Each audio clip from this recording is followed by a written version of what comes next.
Let's talk about page manipulation in the Salesforce platform. So some of our customers are facing pain points where they want to rotate a document or rearrange the pages or maybe extract pages from a document. So let's take a look at how WebViewer can help us implement that. On the left-hand side, I'll click on the panel button, which opens our thumbnail panel. And from there, I can rotate pages. I can go in and delete a page from the document. And I can also extract pages from our document. I'm just going to select extract here, and as you guys can see, it downloads only that single page from the document. We can also do these operations in bulk, so I can multi-select pages. Let's say I want to delete these two. And as you can see, I only have that first page remaining now.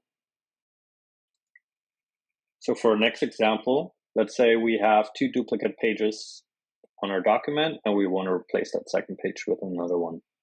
So I'll go ahead and click on replace, and I can choose a URL here or upload a file. So for this use case, let's upload a new file. And now I can select any pages from that uploaded file. So let's say I want page 4.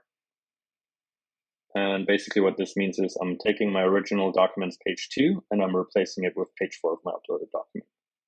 And there we go, it's already there. I can go ahead now and drag and drop this page. So let's say we want to move page 2 to page 3. So I'll swap them here. And after I'm done, I can go ahead and save my newly created document back to the Salesforce platform.